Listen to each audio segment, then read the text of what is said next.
Bienvenidos a Relatos de Medianoche. Gracias por estar aquí, por regalarme estos minutos de oscuridad y silencio para escuchar una nueva historia.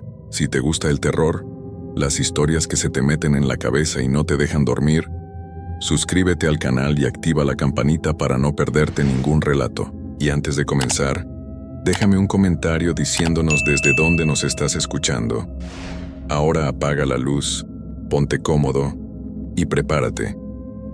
Me llamo Margarita, y lo que voy a contarles es algo que viví en carne propia.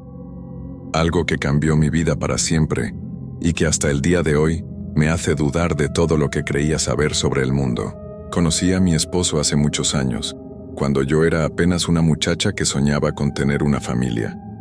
Él era un hombre trabajador, de buenos sentimientos, originario de un pueblo llamado Xochitlán, allá por donde se juntan Veracruz y Tabasco. Un lugar rodeado de selva espesa, donde los árboles crecen tan altos que apenas dejan pasar la luz del sol.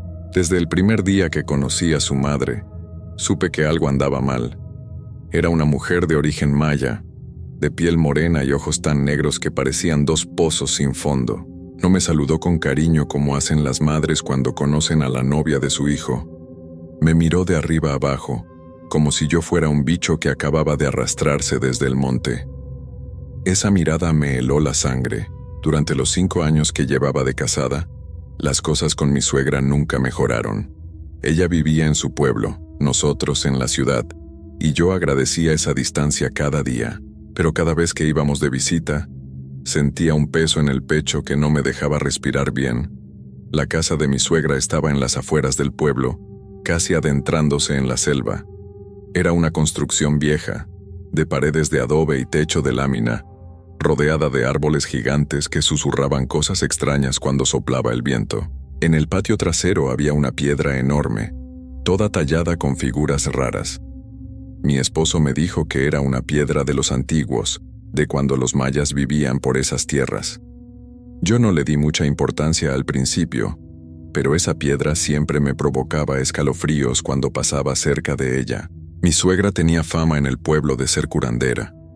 La gente venía de lejos a pedirle que les quitara el mal de ojo, que les curara enfermedades raras, que les ayudara a resolver problemas que ni los doctores podían arreglar. Ella cobraba bien por sus servicios, y así había juntado un buen dinero a lo largo de los años. Pero también había rumores. Rumores que la gente contaba en voz baja, mirando hacia los lados para asegurarse de que nadie más escuchaba. Decían que mi suegra no era una persona normal, que tenía poderes oscuros, que por las noches se convertía en otra cosa, en algo que no era humano. Yo no creía en esas historias. Pensaba que eran cuentos de pueblerinos supersticiosos, de gente que no tenía otra cosa que hacer más que inventar chismes. Hasta que pasó lo que pasó. Fue durante unas vacaciones. Habíamos ido a pasar unos días a la casa de mi suegra porque mi esposo extrañaba a su familia. Yo no quería ir, pero no podía negarme sin dar una buena razón. Llevamos a nuestras 3 hijas. La mayor tenía 12 años, la del medio 9, y la más pequeña apenas 6. Esa niña, mi bebé, fue quien me contó la verdad, quien vio lo que yo me había negado a creer durante tanto tiempo. La primera noche todo estuvo tranquilo. Cenamos en silencio mientras mi suegra nos miraba con esos ojos que parecían atravesarte el alma. Después nos fuimos a dormir. Las niñas compartían una habitación, y mi esposo y yo estábamos en otra. La casa era pequeña, con paredes delgadas por donde se colaba cada ruido. A la mañana siguiente, mi hija menor vino corriendo hacia mí. Tenía los ojos muy abiertos y estaba pálida como un papel. Me jaló del brazo y me llevó a un rincón donde nadie pudiera oírnos. «Mamá», me dijo con voz temblorosa, «anoche vi algo». Le pedí que se calmara y me contara con calma qué había visto. La senté en mis piernas y le acaricié el cabello para tranquilizarla. Entonces empezó a hablar. Me dijo que no había podido dormir bien porque tenía sed. Se levantó de la cama con cuidado para no despertar a sus hermanas y salió al pasillo. La casa estaba completamente oscura y en silencio. Cuando pasó por la ventana que daba al patio trasero, vio una luz extraña afuera. Una luz como de velas que parpadeaba entre las sombras. La curiosidad pudo más que el miedo, me dijo mi hija. Se asomó por la ventana y lo que vio la dejó paralizada. Mi suegra estaba parada sobre aquella piedra antigua, la que tenía los grabados mayas. Estaba completamente inmóvil, con los brazos extendidos hacia el cielo, murmurando algo en una lengua que mi hija no entendía. El reloj de la sala marcaba la 1 de la madrugada. Mi pequeña me contó que el aire alrededor de su abuela empezó a moverse de forma extraña, como si algo invisible lo estuviera removiendo. Entonces pasó algo que jamás olvidaré mientras viva. Mi suegra comenzó a cambiar. Su cuerpo empezó a doblarse de maneras que no son naturales. Sus brazos y piernas se alargaron, su espalda se arqueó, y de pronto, donde antes había una anciana de casi 70 años, apareció un jaguar enorme, de pelaje negro como la noche más oscura.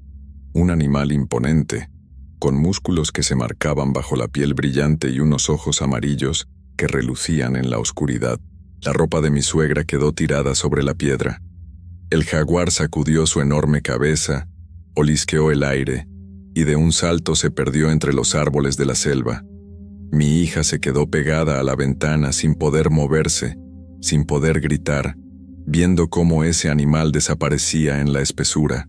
Cuando finalmente reaccionó, corrió hacia el cuarto de su tío, el único hijo de mi suegra que todavía vivía con ella. Tocó la puerta desesperada, llorando, intentando explicarle lo que había visto. Su tío abrió la puerta con cara de cansancio y escuchó apenas unos segundos antes de interrumpirla. «Vete a dormir», le dijo con voz seria. «Eres muy pequeña para entender la forma de vivir de tu abuela. No hables de esto con nadie, ni con tu mamá, ni con tu papá, ni con tus hermanas. Olvida lo que viste». Pero mi hija no pudo olvidar, y tampoco pudo quedarse callada. Por eso vino a contármelo a mí esa mañana. Yo no supe qué decirle. Una parte de mí quería regañarla por inventar historias tan terribles. Pero cuando vi sus ojos llenos de lágrimas, cuando sentí cómo temblaba entre mis brazos, supe que estaba diciendo la verdad. Los niños no mienten sobre cosas así. No pueden inventar ese tipo de terror en sus miradas. Le dije que todo estaba bien, que tal vez había sido una pesadilla muy real. Pero por dentro, yo también estaba temblando, porque recordé todos esos rumores que había escuchado, todas esas historias sobre nahuales, sobre personas que podían quitarse la piel humana y convertirse en animales. Historias que yo había descartado como supersticiones tontas. Durante el desayuno, observé a mi suegra con otros ojos. Ella comía en silencio, mirando a cada uno de nosotros por turnos. Cuando sus ojos se posaron sobre mi hija pequeña, la niña dejó de comer y bajó la mirada. Mi suegra sonrió, una sonrisa pequeña, apenas perceptible, pero que me hizo sentir un frío terrible en la espalda. Le dije a mi esposo que no me sentía bien, que quería regresar a casa cuanto antes. Él me pidió que aguantáramos al menos unos días más, que su madre se enojaría si nos íbamos tan pronto. Accedí, pero cada hora que pasaba en esa casa se sentía como una eternidad. A la noche siguiente, mi hija volvió a despertarse. Esta vez no fue por sed, sino por los ladridos de los perros. En el pueblo había muchos perros callejeros que normalmente dormían tranquilos, pero esa noche estaban ladrando como locos. Ladridos desesperados, de miedo, que no paraban. Mi hija se levantó otra vez y se asomó por la misma ventana. Eran las 4 de la madrugada, según me contó después. Y lo que vio esa vez fue aún peor que la primera noche. El jaguar negro había regresado, pero esta vez no venía solo. Arrastraba algo enorme por el suelo. Mi hija entrecerró los ojos en la oscuridad y entonces lo vio con claridad. Era un cerdo. Un cerdo gigantesco que debía pesar como 100 kilos, tal vez más. El animal estaba inmóvil, desmayado o algo peor, y el jaguar lo arrastraba con sus enormes mandíbulas como si no pesara nada. El jaguar llegó hasta la piedra antigua y soltó al cerdo. Entonces comenzó a hacer algo muy extraño. El animal empezó a rodar alrededor de la piedra. Dio 4 vueltas hacia la derecha, despacio, como siguiendo un ritual. Después se detuvo y dio 3 vueltas hacia la izquierda. Mi hija contó cada vuelta, paralizada detrás de la ventana, sin atreverse a respirar fuerte. Cuando el jaguar terminó de dar la última vuelta, su cuerpo empezó a transformarse otra vez. Los huesos crujieron con un sonido horrible que mi hija pudo escuchar desde adentro de la casa. El pelaje negro comenzó a desaparecer. Las patas se convirtieron en brazos y piernas. Y en cuestión de segundos, mi suegra estaba ahí, desnuda y sin aliento, parada junto al cerdo inconsciente. Ella recogió su ropa de sobre la piedra y se vistió rápidamente. Entonces tocó la puerta de la casa 3 veces. Su hijo, mi cuñado, salió de inmediato. No se veía sorprendido ni asustado. Salió como si esto fuera lo más normal del mundo. Entre los dos cargaron al cerdo y lo metieron a la casa, llevándolo directo a la cocina. Mi hija se metió corriendo a su cama y se tapó hasta la cabeza con las cobijas. No durmió el resto de la noche. Se quedó ahí acostada, temblando, esperando a que amaneciera para poder contármelo todo. Esa mañana cuando bajamos a desayunar había un olor intenso en toda la casa. Mi suegra estaba en la cocina, cocinando. Sobre la estufa había ollas enormes donde hervía carne de cerdo. «Hoy vamos a comer bien», dijo mi suegra con una sonrisa. «Me regalaron un cerdo y lo estoy preparando para todos». Yo sentí que se me revolvía el estómago. Miré a mi hija y ella estaba pálida, mirando las ollas con horror en los ojos. Ninguna de las dos probó bocado ese día. Inventé que teníamos el estómago delicado y mi esposo no hizo preguntas. Como al mediodía, cuando todavía estaban cocinando la carne, llegó uno de los vecinos. Era un hombre mayor, de sombrero y botas llenas de lodo. Tocó la puerta y mi suegra salió a recibirlo. «Doña», le dijo el hombre quitándose el sombrero, «vengo a preguntarle si no ha visto a mi cerdo. Se me perdió anoche. Es un animal grande, negro con manchas blancas en la panza.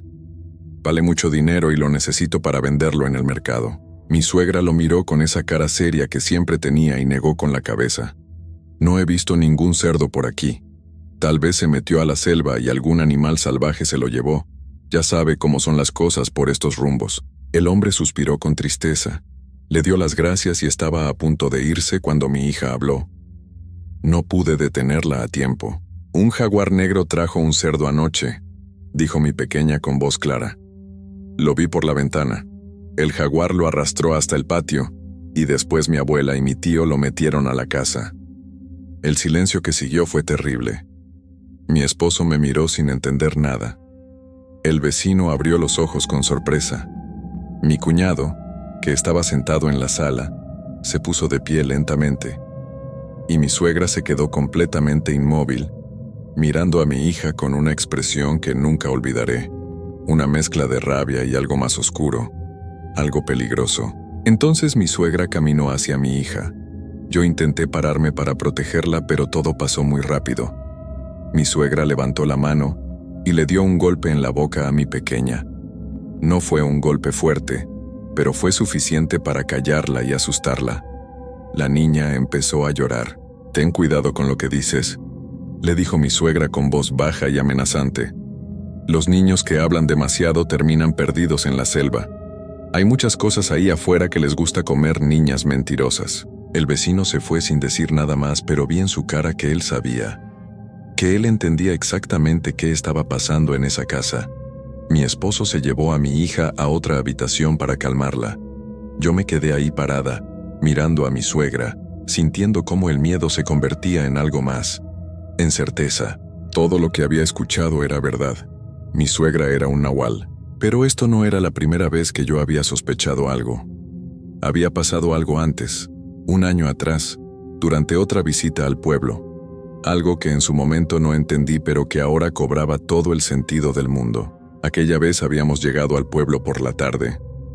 Mi esposo quería caminar por los terrenos de su familia, unos campos de maíz que estaban cerca de la casa. Yo lo acompañé porque no quería quedarme sola con mi suegra. Caminamos entre las plantas altas, disfrutando del aire fresco, cuando de repente escuchamos un mugido terrible. De entre las milpas salió corriendo una vaca enorme. Era completamente negra, sin una sola mancha blanca, con los ojos inyectados de sangre y los cuernos apuntando hacia adelante. Nunca había visto un animal tan grande y aterrador. La vaca venía directo hacia mí, bufando como si estuviera poseída por algo maligno. Corrí lo más rápido que pude, pero la vaca era más rápida. Me alcanzó y me embistió con tanta fuerza que salí volando varios metros. Caí entre las plantas de maíz, sin aire en los pulmones, sintiendo un dolor terrible en todo el cuerpo. Pensé que iba a pisotearme, que iba a terminar conmigo ahí mismo. Pero entonces mi esposo apareció. Él siempre cargaba un machete cuando íbamos al campo. Es algo normal en el pueblo. Todos los hombres cargan sus machetes para cortar plantas o defenderse de animales peligrosos. Mi esposo se interpuso entre la vaca y yo, gritándole al animal para que se detuviera. Pero la vaca siguió embistiendo, una y otra vez, intentando llegar hasta mí. En un momento de desesperación, mi esposo levantó el machete y le dio un golpe a la vaca en la cabeza. No fue un golpe para lastimarla de gravedad, solo para asustarla y que se alejara. El filo del machete le abrió un corte profundo en la frente, justo entre los ojos. La vaca mugió de dolor y finalmente salió corriendo de vuelta a la selva, perdiéndose entre los árboles. Regresamos a la casa asustados y adoloridos. Yo tenía moretones por todo el cuerpo y apenas podía caminar. Cuando llegamos, esperaba que mi suegra saliera a recibirnos como siempre hacía. Pero no apareció. La casa estaba extrañamente silenciosa. Mi cuñada, la hermana de mi esposo, nos abrió la puerta. Tenía cara de preocupación. Se acercó a nosotros y nos habló en voz muy baja, como si tuviera miedo de que alguien la escuchara. «Mamá no puede salir a recibirlos», nos dijo. «Tuvo un accidente. Se cayó esta mañana y se golpeó la cabeza. Está en su cuarto descansando». Mi esposo quiso ir a verla de inmediato, pero mi cuñada lo detuvo. «Es mejor que la dejen descansar. Ya saben cómo es ella. No le gusta que la vean cuando está débil». Algo en la forma en que mi cuñada hablaba me puso alerta. Había nerviosismo en su voz. Miedo, incluso. Pero no dije nada y nos quedamos en la sala esperando. Horas después, cuando ya había oscurecido, mi suegra finalmente salió de su cuarto. Y lo que vi me dejó helada. Tenía un corte profundo en la frente, justo en el mismo lugar donde mi esposo había herido a la vaca. El corte era idéntico. Estaba hinchado, todavía sangrando un poco y se veía muy doloroso.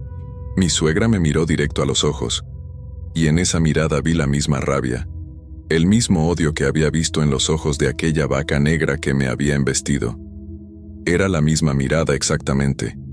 En ese momento lo supe. Aquella vaca no era un animal común, era ella. Mi suegra se había transformado en esa vaca para lastimarme, tal vez hasta para terminar conmigo. Esa noche no pude dormir. Me quedé despierta, abrazando a mi esposo, sin atreverme a cerrar los ojos. Al día siguiente inventé una excusa y nos fuimos del pueblo. No le conté nada a mi esposo. Todavía no. No sabía cómo explicarle que su propia madre era un monstruo, pero después de lo que mi hija vio, después del cerdo robado y la amenaza, ya no pude quedarme callada. Le conté todo a mi cuñada, la hermana de mi esposo.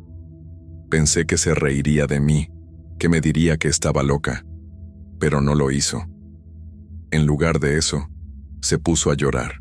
Me confesó algo que me rompió el corazón. Me dijo que mi suegra había hecho un pacto años atrás, un pacto con algo oscuro, algo que la gente del pueblo prefería no nombrar. A cambio de ese pacto, ella había obtenido el poder de transformarse en animales. Se había convertido en una chamana poderosa, una curandera famosa que ganaba mucho dinero. Pero el precio había sido muy alto. Tenía que hacer sacrificios. Tenía que entregar cosas a cambio. Y esas cosas no siempre eran animales. Mi cuñada no quiso decirme más, pero vi el terror en sus ojos. Terror de su propia madre. Me dijo que mi suegra nunca había dejado de robar ganado de los vecinos, que nunca había dejado de hacer daño a la gente que se le atravesaba, y que odiaba a sus propios hijos. Los veía como cargas, como estorbos. Por eso casi todos se habían ido del pueblo apenas pudieron. Solo quedaban mi cuñado, que estaba demasiado asustado para irse, y mi cuñada, que no tenía a dónde más ir. Mi esposo fue el último en enterarse de todo. Cuando finalmente le conté la verdad, no me creyó.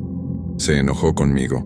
Me dijo que estaba inventando cosas horribles sobre su madre, que los golpes de aquella vaca me habían afectado la cabeza, pero yo vi la duda en sus ojos. Vio el corte en la frente de su madre, escuchó el testimonio de nuestra hija, y en el fondo, muy en el fondo, creo que él siempre lo supo. Nunca volvimos a ese pueblo. Yo me negué rotundamente y amenacé con irme si mi esposo insistía. Pasaron los años y mi suegra nunca vino a visitarnos a la ciudad. Tal vez sabía que yo conocía su secreto. Tal vez sabía que si se acercaba demasiado, yo haría lo que fuera necesario para proteger a mis hijas. Mi hija menor, la que vio todo, ahora es una mujer adulta, pero todavía tiene pesadillas con aquel jaguar negro. Todavía se despierta a veces en la madrugada, sudando, creyendo que escucha el sonido de huesos quebrándose y cuerpos transformándose. Y yo cada vez que veo un animal grande y negro, ya sea un perro, un gato o una vaca, siento ese mismo miedo. Ese terror de no saber si lo que estoy viendo es realmente un animal o si es algo más. Algo que alguna vez fue humano y que decidió dejar su humanidad atrás a cambio de poder. Mi suegra murió hace 2 años. Mi esposo fue solo al funeral. Cuando regresó estaba pálido y tembloroso. Me contó que cuando abrieron el ataúd para el último adiós, el cuerpo de su madre tenía rasguños profundos en todo el rostro. Rasguños que no estaban ahí cuando ella cerró los ojos por última vez, y que varios vecinos juraban haber visto un jaguar negro rondando el cementerio la noche anterior al entierro. No sé si mi suegra descansa en paz, pero yo sé que hay cosas en este mundo que no podemos explicar. Cosas que existen más allá de lo que aceptamos como real. Y sé que en aquel pueblo, entre la selva de Veracruz y Tabasco, todavía hay personas que por las noches se quitan la piel y corren libres bajo la luna, convertidos en bestias que nunca deberían existir. Esta es mi historia. La historia de cómo descubrí que mi suegra era un nahual. Y aunque muchos no me crean, yo sé lo que vi. Yo sé lo que mis hijas vieron. Y cada noche, antes de dormir, reviso las ventanas y las puertas, asegurándome de que todo esté bien cerrado, porque nunca se sabe qué puede estar esperando afuera, en la oscuridad, con ojos amarillos brillando en la noche. Rocío vivía en un pequeño municipio de Hidalgo con su esposo Daniel. Tenía 3 meses de embarazo y cada día se sentía más emocionada por la llegada de su bebé. La vida en aquel lugar era tranquila, rodeada de campos y montañas, donde el silencio de la madrugada solo se rompía con el canto de los gallos. Daniel trabajaba en el campo y debía salir muy temprano cada mañana. Durante la temporada de frío, se levantaba alrededor de las 4 de la mañana, cuando todavía estaba oscuro y el sol ni siquiera había asomado en el horizonte. Rocío siempre se despertaba con él para preparar su desayuno. Le hacía café caliente, frijoles y tortillas recién hechas. Era su rutina, su forma de demostrarle cuánto lo amaba. Aquella madrugada no fue diferente. Rocío se levantó con sueño, preparó todo con cuidado y despidió a Daniel en la puerta. Lo vio alejarse en la oscuridad, su silueta desapareciendo entre las sombras del camino de tierra. Luego cerró la puerta, bostezó y regresó a la cama. El frío de la madrugada la invitaba a refugiarse bajo las cobijas. En pocos minutos, se quedó profundamente dormida. No supo cuánto tiempo había pasado cuando sintió algo extraño. Alguien la abrazaba por la espalda con mucha fuerza. Al principio, su mente adormilada pensó que era Daniel, que tal vez había regresado por algo que olvidó. Pero entonces, recordó que él ya se había ido hacía rato. El corazón le comenzó a latir más rápido. Intentó moverse, pero su cuerpo no respondía. Estaba completamente paralizada. No podía mover ni un dedo, no podía abrir los ojos, no podía gritar. El pánico se apoderó de ella cuando sintió unas manos secas, ásperas, con algo parecido a garras afiladas, presionando con fuerza su vientre. El dolor era intenso, como si quisieran arrancarle algo de adentro. Rocío luchó con todas sus fuerzas mentales para moverse, para despertar de aquella pesadilla. Su único pensamiento claro era encender la luz, ver qué estaba pasando, enfrentar lo que fuera que estuviera en su cama. Pasaron segundos que parecieron horas. Poco a poco, sintió que la presión disminuía. La sensación de las garras se fue desvaneciendo hasta que finalmente pudo moverse. Se levantó de un salto, temblando de pies a cabeza. Corrió hacia la puerta y salió de la casa sin siquiera ponerse los zapatos.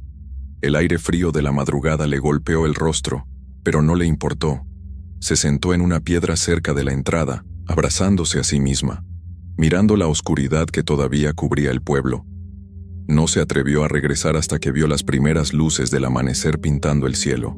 Cuando el sol finalmente salió por completo, Rocío entró a la casa.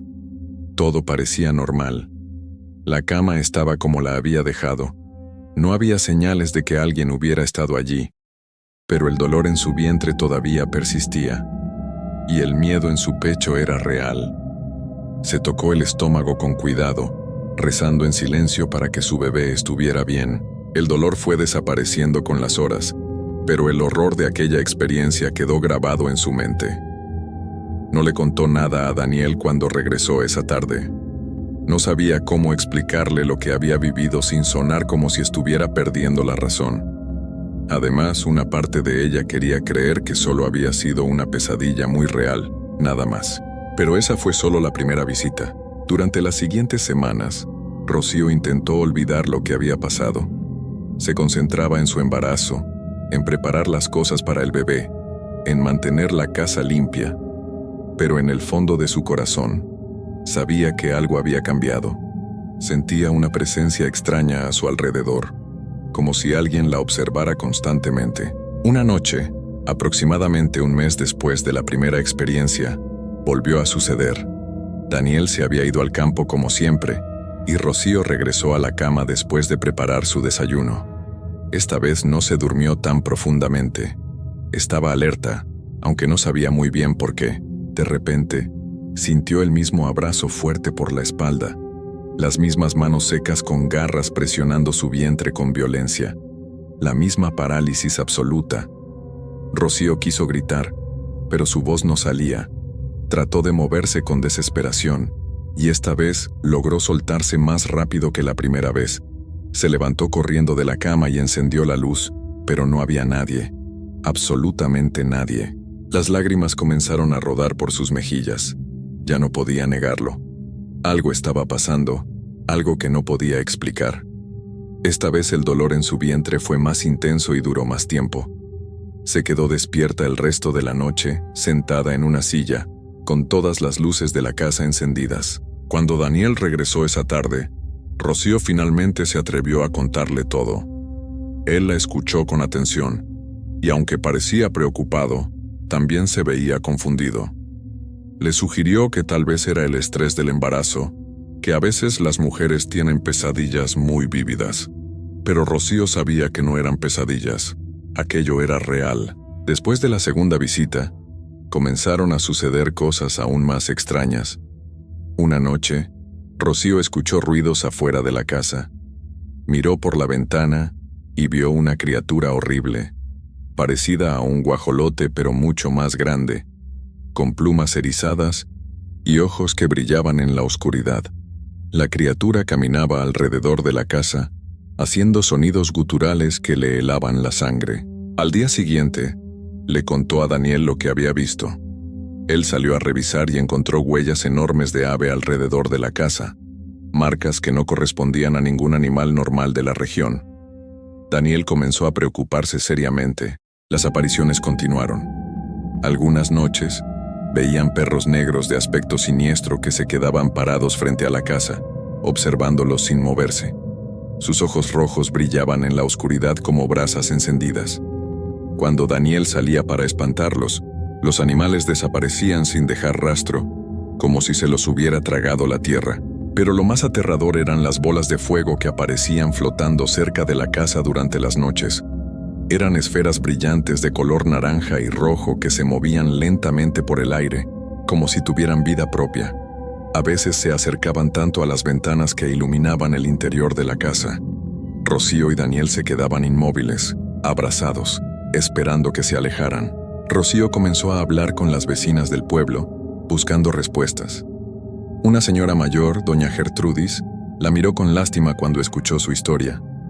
Le dijo algo que hizo que Rocío sintiera un escalofrío recorrer todo su cuerpo. Las brujas marcan a los bebés antes de nacer, le explicó la anciana con voz temblorosa. Las vigilan durante todo el embarazo. Ponen señales en la casa para que otras criaturas sepan que ese bebé está marcado. Lo hacen para poder llevárselos cuando nazcan o para hacerles daño. Doña Gertrudis le contó que ella misma había conocido casos en el pueblo, historias de bebés que nacieron enfermos o que desaparecieron misteriosamente. Rocío no quería creer en esas historias. Le parecían cuentos de viejas, supersticiones sin fundamento. Pero cada noche, cuando veía las sombras moverse fuera de su casa, cuando escuchaba los sonidos extraños, cuando sentía esa presencia maligna cerca de ella, comenzaba a dudar. ¿Y si era verdad? ¿Y si algo estaba detrás de su bebé? La tercera visita llegó cuando Rocío ya tenía 7 meses de embarazo. Su vientre estaba grande y redondo, y cada día sentía las pataditas de su bebé con más fuerza. Esos movimientos eran lo único que la mantenía calmada, la prueba de que su hijo estaba bien a pesar de todo lo que estaba viviendo. Esa noche en particular, su abuelo Ramiro había llegado de visita desde otro pueblo. Era un hombre mayor, de casi 70 años, pero fuerte y de carácter firme. Había venido para estar presente cuando naciera su bisnieto. Su presencia en la casa le daba a Rocío una sensación de seguridad que no había sentido en meses. Desde que amaneció ese día, algo en el ambiente se sentía diferente. Había una tensión en el aire, como si una tormenta estuviera a punto de desatarse, aunque el cielo estaba despejado. Rocío sentía que alguien los observaba desde las sombras. Un frío extraño se apoderó de la casa, un frío que no tenía que ver con el clima, sino con algo mucho más oscuro. Daniel tuvo que salir al campo como siempre, a pesar de las protestas de Rocío. Ella le suplicó que se quedara, que sentía que algo malo iba a pasar, pero ellos necesitaban el dinero y no podían darse el lujo de faltar al trabajo. Ramiro se quedó con ella, durmiendo en un petate en la sala, con su viejo machete al lado, como era su costumbre desde joven. Alrededor de las 4 de la mañana, Rocío despertó con un dolor punzante en el vientre. Era diferente a las otras veces. Este dolor era agudo, como agujas clavándose en su piel. Abrió los ojos con dificultad, todavía atrapada entre el sueño y la vigilia. Lo que vio la hizo gritar con todas sus fuerzas. Sobre ella, parado encima de su cuerpo, había un guajolote enorme. Pero no era un guajolote normal. Era una criatura horrible, del tamaño de un perro grande, con plumas negras y grises que parecían sucias y mal cuidadas. Sus ojos eran completamente negros, sin ningún brillo de vida, y estaba picoteándola, clavando su pico en su vientre, en sus brazos, en su pecho. Rocío gritó con un terror que nunca había sentido antes. El sonido desgarrador despertó a su abuelo Ramiro, quien se levantó de inmediato. El anciano vio la escena y no dudó ni un segundo. Tomó su machete con manos firmes y de un solo movimiento certero, golpeó al ave con toda su fuerza. El machete se hundió en el lomo del guajolote y la criatura soltó un chillido que no parecía de este mundo. Era un sonido que mezclaba el graznido de un ave con algo parecido a un grito humano. El guajolote comenzó a dar brincos desesperados, sangrando, aleteando con violencia mientras se dirigía hacia la puerta. Ramiro corrió detrás de él, pero la criatura logró salir de la casa entre saltos erráticos. Dejó un rastro de sangre oscura por el suelo de tierra. El abuelo salió al patio, pero la oscuridad de la madrugada se había tragado al animal. Solo quedaba el rastro de sangre que se perdía en dirección al monte. Cuando Ramiro regresó a la casa, encontró a Rocío temblando violentamente en la cama. El impacto y la impresión fueron tan fuertes que su cuerpo reaccionó de inmediato. Comenzó a sentir contracciones. El bebé venía en camino. Daniel llegó corriendo poco después, alertado por los gritos. Entre él y su abuelo llevaron a Rocío con la partera del pueblo.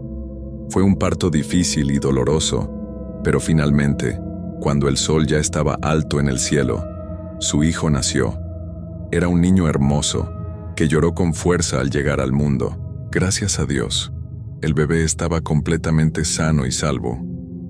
Los deditos de sus manos y pies estaban completos, sus ojos brillaban con vida, su piel era suave y rosada. Rocío lloró de alivio al tenerlo en sus brazos. Había temido durante tanto tiempo que algo terrible le pasaría a su hijo, pero allí estaba, perfecto y sano. Pensó que la pesadilla había terminado.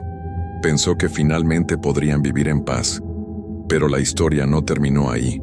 2 días después del nacimiento, mientras Rocío descansaba con su bebé, recibió una visita inesperada. Su hermana Laura llegó a la casa con el rostro pálido como la cal y los ojos llenos de lágrimas. Temblaba tanto que apenas podía hablar.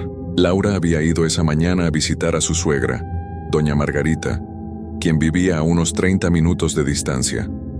Era una mujer mayor que vivía sola en una casa pequeña cerca del monte. Laura había llevado comida para ella, como hacía cada semana. Cuando llegó a la casa de doña Margarita, notó que las cortinas estaban cerradas y no había señales de movimiento. Tocó la puerta varias veces, pero nadie respondió. Un mal presentimiento comenzó a crecer en su pecho. Doña Margarita siempre estaba despierta a esa hora. Siempre le abría la puerta con una sonrisa. Laura tocó y tocó, pero solo había silencio. El miedo la invadió. Decidió caminar alrededor de la casa y encontró una ventana con el vidrio roto. Su corazón latía tan fuerte que podía escucharlo en sus oídos. Se asomó por esa ventana, y lo que vio la dejó sin aliento. En la sala, tirada en el suelo sobre un charco oscuro, estaba doña Margarita. Tenía un profundo tajo en la espalda, una herida que claramente había sido hecha con un machete. Exactamente en el mismo lugar donde su abuelo Ramiro había golpeado al guajolote 2 noches atrás. Laura salió corriendo de allí tropezando con sus propios pies, gritando por ayuda. Fue directamente a avisarle a Rocío y a Daniel. Cuando les contó lo que había visto, todos quedaron en completo silencio. Rocío sintió que el mundo se detenía. Su suegra, la mujer que había estado en su boda, que había tejido la primera mantita para su bebé, que la había visitado apenas unas semanas atrás para darle consejos sobre el parto. Esa misma mujer había sido la bruja que la atormentó durante todo su embarazo. Las piezas encajaron de manera horrible en su mente. Doña Margarita vivía cerca, conocía sus horarios, sabía cuándo Daniel se iba al campo, había estado en su casa muchas veces y conocía cada rincón, y ahora tenía una herida de machete exactamente donde Ramiro había golpeado al guajolote. Daniel no podía creerlo, Ramiro tampoco. Pero la evidencia estaba allí, tan clara como aterradora. La bruja había estado viviendo entre ellos todo ese tiempo, prácticamente como parte de la familia. Los vecinos del pueblo llegaron cuando se corrió la noticia. Miraron el cuerpo de doña Margarita con una mezcla de miedo y repugnancia. Algunos de los ancianos del lugar dijeron que siempre habían sospechado de ella, que años atrás habían pasado cosas extrañas cuando ella estaba cerca. Nadie quiso llevarla al Campo Santo. Dijeron que una bruja no merecía descansar en tierra bendita, que su presencia contaminaría el lugar donde dormían sus seres queridos. Así que cavaron un hoyo profundo en el patio de su propia casa y allí la dejaron, sin ceremonia, sin rezos, sin despedida. Rocío nunca volvió a ese lugar. Durante años tuvo pesadillas con aquellas manos secas y las garras afiladas presionando su vientre. Pero su hijo creció sano y fuerte, ajeno a todo el horror que había rodeado su llegada al mundo. A veces, cuando lo veía jugar en el patio, Rocío recordaba aquellas noches oscuras, las criaturas horribles, el guajolote sobre su cuerpo, y agradecía en silencio que su abuelo Ramiro hubiera estado allí esa madrugada. Agradecía que su machete hubiera sido certero, porque si no hubiera sido así, quién sabe qué habría pasado con su bebé. En el pueblo, la historia de Rocío se convirtió en leyenda. Las madres la contaban en voz baja a sus hijas cuando quedaban embarazadas, como advertencia. Y cada vez que alguien veía un guajolote extraño rondando por las noches, o una bola de fuego flotando en la oscuridad, cerraban bien las puertas y ventanas, y rezaban para que la bruja no regresara. porque en ese pequeño municipio de Hidalgo, todos sabían que las brujas existen y que cuando marcan a un bebé, no descansan hasta intentar llevárselo.